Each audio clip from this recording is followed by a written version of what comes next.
Hello everyone, it's Alexander, the real Mr. Robinson. Welcome to the channel. So we are another week closer to Zack Snyder's Justice League. I wanted to talk about his DC movies leading up to Justice League. Last time I talked about his adaptation of Watchmen, which I actually liked, surprisingly, considering that the first time I saw that movie, I just thought it was okay. It had some problems, sure, but I ended up liking it at the end. Now we're talking about his first two entries in the DC Extended Universe, Man of Steel and Batman vs. Superman: Dawn of Justice. I'm not calling it Batman v Superman. I don't know, there's something about just the V that's stupid. I prefer just calling it as it is, Batman vs. Superman. Now, unlike with other reviews, I'm not going to go into a full plot summary, but rather treat this like I did with the chronological recaps I did for the Marvel Cinematic Universe, where I'm just going to jump right into the movies, because I've already reviewed them. I've already talked about them several times on this channel, especially with Batman vs. Superman. I've talked about that movie more times than I'd honestly care to talk about. But before we get to that, let's talk about Man of Steel, because this was a big deal when it came out in 2013. It came out a year after Marvel had released The Avengers, and a year after Christopher Nolan completed his Dark Knight trilogy with The Dark Knight Rises. It was going to be a complete reboot, different from the previous continuity, and especially from Superman Returns, which was essentially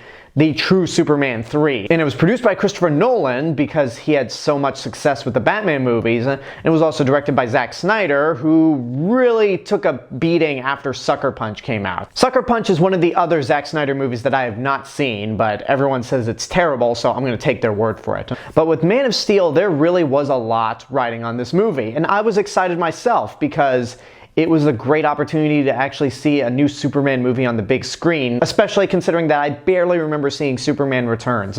And when I first saw it with my brother, we both walked out kind of liking it. But as time went on, it just slowly kind of deteriorated on, wow, that actually wasn't all that good of a movie. And I rewatched it when it came out on Blu-ray, and it just didn't have the same effect on me as it did the first time around. And even then, when I first saw Man of Steel in the theaters, I wasn't over the moon in love with it. I just liked it as much as I like his adaptation of Watchmen. But it's been 8 years since I last saw Man of Steel. A lot of time has gone by since then, so maybe my opinion could change upon a rewatch. And it really hasn't. It's a movie that doesn't anger me, I'll say that right now. I have no strong feelings for this movie, but if there's any frustration to come out of Man of Steel for me, it's that I wish I could either love it or simply hate it. I hate that I have to go back and forth with how I feel about this movie in terms of the stuff that I really like and the stuff that I really don't like. Most of the stuff that I actually like about this movie take place at the beginning. I love the whole sequence on Krypton. I think Russell Crowe, after rewatching this movie for a third time, I actually think he's pretty decent as Jor-El. He's not quite up there with Marlon Brando, but one advantage that he has is that he's in the movie more. I feel like he's more of a developed character, and you get more of a dynamic between him and Kal-El, even if, again, Jor-El's just an artificial intelligence, and he knows how to say Krypton correctly. I like Nomad Clark Kent. The idea of Clark Kent just traveling the entire globe, saving people, and then having to hide and disappear is actually a pretty neat concept that ultimately he abandons once he meets Jor-El and takes on the mantle of Superman. And there are even some moments where Henry Cavill makes for a really great Superman. I don't think he's a particularly interesting Clark Kent, despite me liking all the Nomad Clark Kent stuff. But there are slivers in this movie where, as Superman, he's a really great Superman. And the way the movie unites him and Lois Lane, I actually think is pretty great. I'm not really on board with Amy Adams as Lois Lane. I think she's a fantastic actress, but Lois Lane might be one of her most boring characters. I won't say too much, but I just personally think this interpretation of Lois Lane doesn't have that go-get-em attitude that you usually expect from Lois Lane. There's nothing about her that just stands out. But I like how she meets Clark Kent as Superman. It's a nice way to address the secret identity thing, because even though in the original Superman movies, Christopher Reeve's identity was determined not through the glasses but his performance, when he's hunched over as Clark Kent, but when he takes off the glasses, he grows and he instantly transforms into Superman. But everyone does joke about how the glasses are a half-assed way to hide his identity. So I like this concept of how Lois and Clark are introduced to each other. I think Hans Zimmer's theme for Superman is actually pretty good, but honestly, that's the only thing about the score that even sticks out to me. The rest of the score is honestly pretty forgettable. It's effective when it needs to be, but sometimes it's just too overblown, especially when people are talking. You'll have a moment when people are just having a conversation, and in the background you'll hear, and I'm like, guys, that music doesn't need to be here. You could tone it down. It's okay. So this is actually a good segue into the negatives about this movie, because I do have quite a bit of negatives. For one, I hate the way this movie is shot. I get that Zack Snyder is trying to make a more realistic documentary type feel to it. Like, it's something you would expect from Tree of Life, but I don't know, for some reason with this Superman movie, it just doesn't work, and I hate all those CGI zooms to action scenes. Every single time there's an action scene, it'll do that zoom into the action, and it's ridiculous. Like, they do it few too many times. And then the last few things I have to talk about that really are the negatives are mainly the two biggest things people complain about. The tornado scene is so unintentionally funny.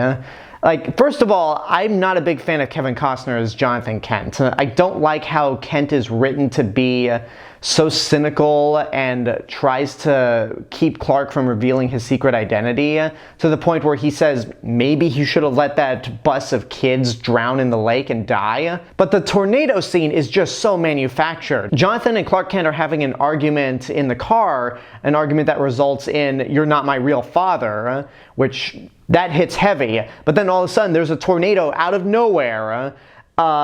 People aren't being blown away considering how close that tornado is. And the thing that kills me every time this sequence happens is when Jonathan Kent's leg is injured because he has to save the family dog. Clark Kent decides to go in and try to save him, but Jonathan Kent's like, and then he just gets whisked away by the tornado. And the lack of sound effects and the sad music just makes that hilarious. Like, it shouldn't be the reaction we're supposed to have, but I laugh every time that tornado scene happens. And it really doesn't show anything in terms of development for Clark, because when you think about the original Superman movie, when Jonathan Kent dies, it's from a heart attack, and that's devastating. Sure, it might be unintentionally funny for some people because Jonathan Kent's just like, oh no. But the line of dialogue that follows afterwards, where Clark Kent says all those abilities and all those powers and I couldn't even save him, that's gut-wrenching. Like, that's a strong moment, and is sort of the emphasis on why Clark Kent decides to take on the mantle of Superman once he actually discovers his true identity. And with that tornado sequence, it doesn't work because A, it's a situation where Clark could have saved Jonathan Kent, and instead it's more like all those powers and all those abilities and he wouldn't let me save him. The way it's filmed is just hilarious, and I just never liked Jonathan Kent in this movie. And then there's the big ending in Metropolis that pretty much tries to recreate a 9/11 scenario. Now let me first say something. I've said several times before that when this Superman actually becomes Superman and takes on the cape and meets his father Jor-El, he doesn't save anyone. Upon rewatching this movie, he actually does save a few people, so we can just put that lie to rest that he doesn't save anyone. But he sure didn't give a shit about the people in Metropolis, because when he and Zod are just slugging it out, throwing each other into buildings, not once does Superman attempt to save people. He causes collateral damage. There's a point where Zod throws a gasoline truck at Superman, and Superman just jumps over it and allows the truck to crash a building and explode. Like, it's just like, I'm sorry, I can't get on board with it. And it really doesn't help because this entire Zod-Superman fight scene is a direct parallel to Superman 2. I know it's probably not fair to judge this movie and the Richard Donner films, but considering that these scenes are so similar to each other, you notice that in Superman 2, he really does go out of his way to save people. Even with as cheesy as it can be sometimes, that is what Superman does. And then when we get to the end of the movie with the here's the thing. Let me break it down. The actual neck snapping, I don't have a problem with at all, because I didn't have a problem with Superman killing Zod in Superman 2. So in that sense, it would be hypocritical of me to actually criticize the action of him killing Zod here, especially considering that that was taken from the original comics. I would prefer a Superman that doesn't kill anyone and tries to save as many lives as possible, but if killing is the only option, then hey, so be it. My problem is that this was not the only option. Superman could have easily just taken Zod up in the air and done something with him. The situation that they were in, where Zod uses his laser eyes to kill a family, didn't really call for Superman to kill Zod. And also, the fact that that family has enough space to get away and get out of the building, but choose not to, it really makes them stupid. Like, if they were to die at the hands of Zod, then that's natural selection in action for you. So again, I have no problem at all with the idea or even the action of Superman killing Zod, but again, this scenario was just not really the best moment for him to kill Zod. So despite my feelings on the big fight in Metropolis, I actually do like the way this movie ends. It ends with more of a glimmer of hope, and the ending where he actually moves to Metropolis, becomes a reporter for the Daily Planet, meets Lois Lane as Clark Kent with the glasses. I thought the movie ended on a really good note, and every time I watch this movie, whether I liked the movie in its original run, or I just thought it was okay after rewatching it 2 more times, I always look at that ending and go, there's a lot that can be done with a sequel. The movie itself might be a mixed bag, but there's so many potential options that you could do with a sequel to make it even better than this movie. Yeah, too bad that we never got that proper sequel to Man of Steel, because with the next movie, DC just wanted to rush things to Justice League and catch up with Marvel, and Zack Snyder made it clear that he wanted to make a Batman movie more than a Superman movie, because Batman vs. Superman... Let me first say this before any of you Snyder fans get in the comments and cuss me out. Everything that I'm about to say about this movie is not anything personal towards Zack Snyder, not anything personal towards any of the people involved with this movie as people. And whatever I say about this movie, if you love it, that's not going to change your opinion at all. And I am not here to change your opinion at all. But I despise this movie. I absolutely loathe Batman vs. Superman. But there are some good things about this movie still. The best thing that everyone can agree on, whether you love the movie or you despise this movie, is that Ben Affleck is actually a really great Bruce Wayne and a great Batman. His dynamic with Jeremy Irons is fantastic, and I love Jeremy Irons as Alfred. I just wish this movie was a better script and there were more opportunities for him to play Batman. I'm not going to get into the negatives yet, but there was a lot of potential that just got wasted because DC wanted to catch up with Marvel. Everyone talks about the warehouse scene, which I think is a fantastic action scene because it's well choreographed. It's the Batman action scene that everyone's been waiting for since...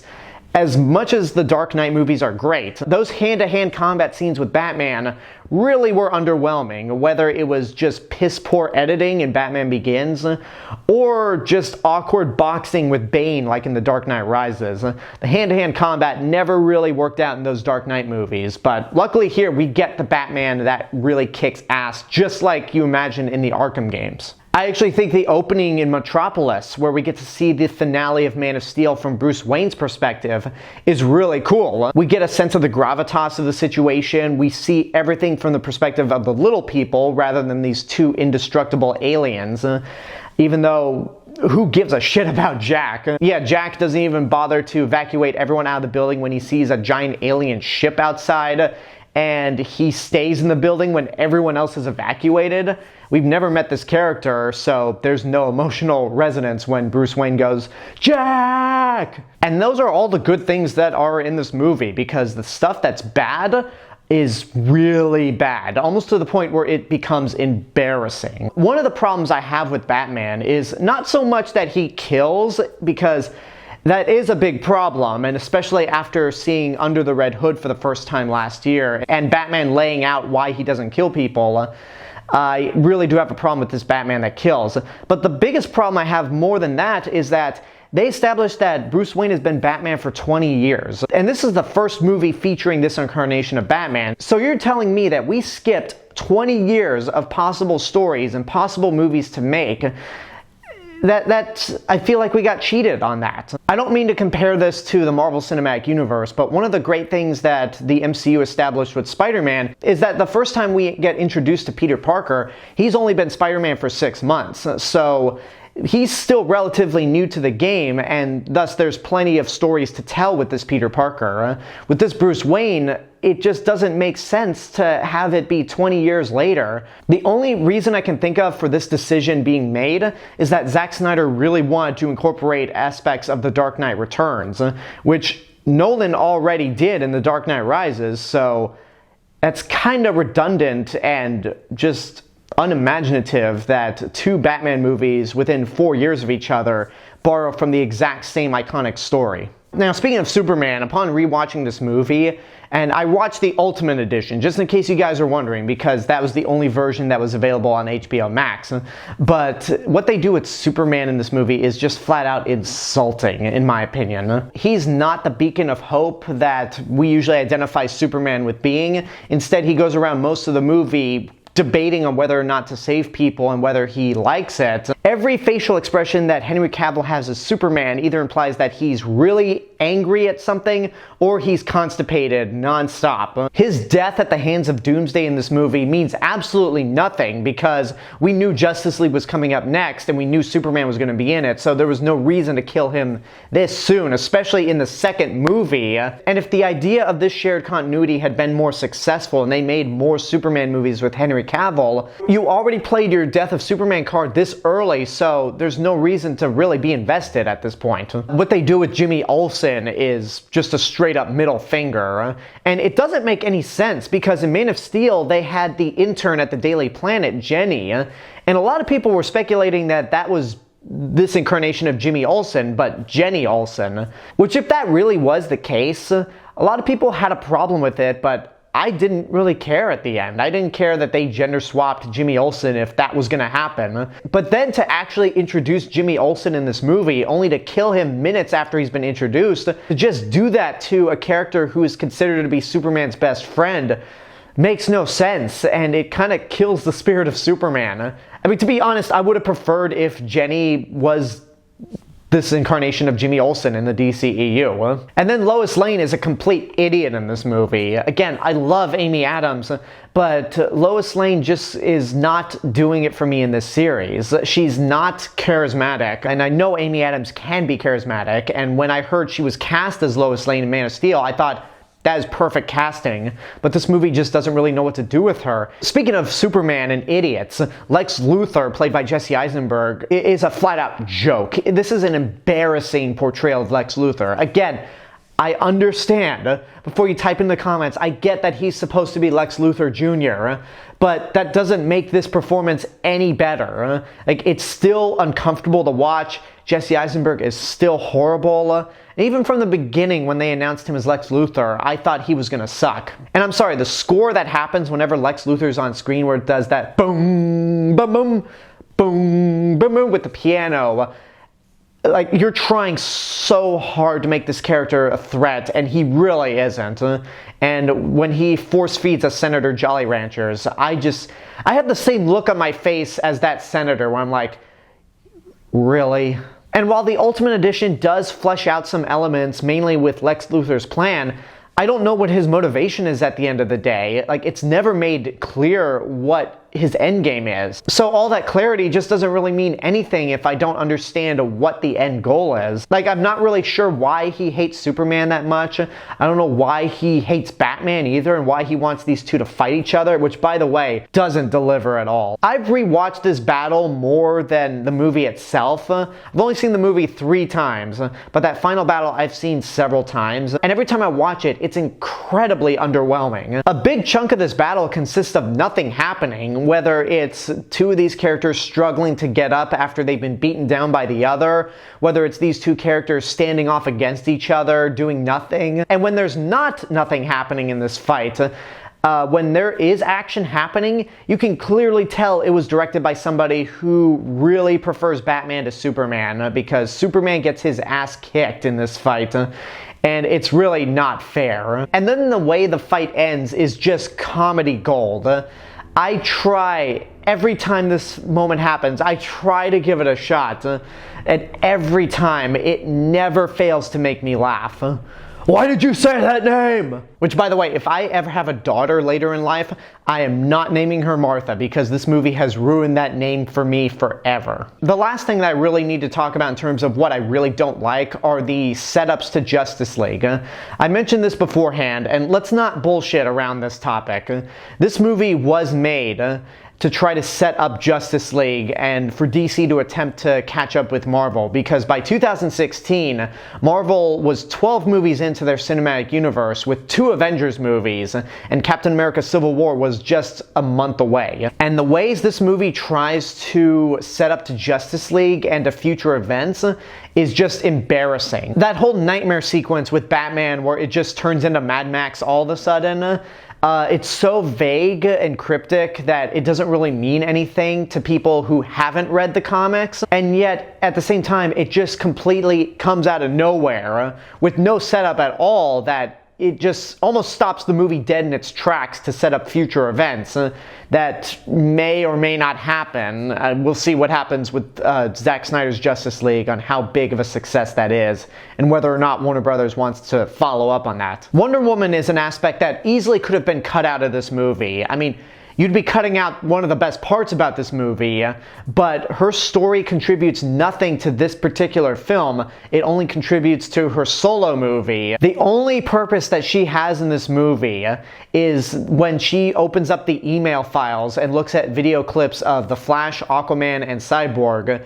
And it's probably the most embarrassing sequence of the movie because it happens right before the final battle, right after Lex Luthor just pretty much blackmailed Superman into fighting Batman just to save his mother, which, by the way, he can travel all the way across the world to save Lois Lane and is always there whenever she's in trouble, but somehow saving Martha is just too much to handle and impossible. Whatever. The email sequence is just a joke. It's embarrassing to watch. And I know it's there to give us a glimpse of these characters before Justice League comes up, but you should have just made solo movies in the first place. Like, having each of these characters pop up in small email videos, it's pathetic. When I watched this segment before doing this video, I just facepalmed because it is such an embarrassingly low point in this movie. Yeah, there's not much else to say about Batman vs. Superman: Dawn of Justice. I loathe this movie. I think it's terrible, it's atrocious, it's pretentious as hell, it's way too long. I don't know, it's terrible. Again, anything I said about this movie, if you already love it, it's probably not going to change your opinion at all. I mean, 5 years later, your opinion's probably set in stone about this movie, so the only thing I ask is that you please respect my opinion and not be an asshole in the comments. Because if you love this movie but you can see where I'm coming from, then hey, props to you. But if you come in here being an asshole and saying that I don't understand this or call me a Marvel bitch, then you have no reason to watch my videos. I'm just putting that out there right now. I have a no tolerance policy on assholes, so just take that into consideration. I think there are worse comic book movies out there. I think Halle Berry's Catwoman, Josh Trank's Fantastic Four, and X-Men Origins Wolverine are far worse than Batman vs. Superman. But I guess because the way people try to convince me over and over that this is a masterpiece, that kind of fuels the frustration that I have with this movie. Again, if you love this movie, then that's totally fine. As the dude would say, that's your opinion, man. And I know people will point to some of the heavy hitters in terms of worst comic book movies out there, like Spider-Man 3, Superman 4: The Quest for Peace, and Batman and Robin. But honestly, I'd rather watch those movies again over Batman vs. Superman, because I don't think Spider-Man 3 is as bad as people say it is. It's not good, but I don't think it's awful or insulting. And with Superman 4 and Batman and Robin, those movies are so bad that they are hilarious. They are absolutely fun movies to watch for that so bad they're good quality. There's nothing fun about Batman vs. Superman to me. Like, every time I think about this movie, it it makes me depressed. And when watching this movie, I honestly get what Zack Snyder was trying to do. He was trying to do what Watchmen did, but with Batman vs. Superman. The problem is, and the reason why Watchmen worked so well, the movie, was because he was directly adapting Watchmen, the source material. Sometimes he made decisions that didn't work all that well, but all things considered, I think Watchmen was a success. But with Batman vs. Superman, in trying to make this more like Watchmen, where he deconstructs the superheroes, he totally misses the point of why people love Superman and Batman to begin with. Because at the core of it, Batman and Superman are very simple characters. If there's ever a time when I'm in the mood to watch something that's a deconstruction of superheroes, then I'll turn to Watchmen or Kick-Ass. Those two work perfectly well as a deconstruction of superhero movies, and I honestly prefer Kick-Ass over Watchmen, but that's just me. That doesn't work for Batman, Superman, or any of the other main players in either DC or Marvel. In my opinion, we watch these characters to see their core values tested and see how they'll come out in a certain scenario. Yes, there are a lot of changes that Marvel has made to the MCU. I know there's a lot of elements that aren't quite comic book accurate, but the spirit of those heroes is still very much intact. I unfortunately can't say the same thing when I watch this movie. Like, I watched Batman vs. Superman, and not once do I even see the spirit of what makes Batman and Superman great. So again, to wrap things up, I loathe this movie. I still stand by my statement that it's one of the worst movies of the last decade. But I know it has its fan base. And if you love it, that's fine. That is totally cool. More power to you. Just be courteous about it. Be understanding that a lot of people out there really do not like this movie, and I'm one of them. So if you can respect my opinion, then I can respect yours. If you can't, then hey, sorry. So there you go, that's my recap for both Man of Steel and Batman vs. Superman. Now before we actually get to Zack Snyder's Justice League, I wanted to revisit the theatrical cut. As of recording this video, I have not seen it. Last time I saw this movie was in theaters, and given everything that we know about the production of this movie and how this came about, and especially with all the stuff that's come out recently about Joss Whedon, this is going to be really awkward. Oh boy, I'm not looking forward to this, but hey, I knew the job was dangerous when I took it. But now I want to hear from you guys on what you think of Man of Steel and Batman vs. Superman. Do you like them? Do you not like them? Whatever the case may be, let me know in the comments below. And please, for the love of all that is holy, please be civil about it. Please do not be assholes about it. Because if any of you are assholes in the comments, I'm deleting those comments. So please, just keep that in mind when you're voicing your opinions in the comments below. And until next time, this is the real Mr. Robinson telling you there is only one. Hello everyone, I just wanted to say thank you all for watching my recap of Man of Steel and Batman vs. Superman. Make sure you like the video, subscribe to the channel, and share me with your friends. Don't forget to follow me on Facebook, Twitter, Instagram, go check out my Twitch channel, and support me on Patreon. I'll see you guys in the next video, but until then, have a good day, and take care of yourselves.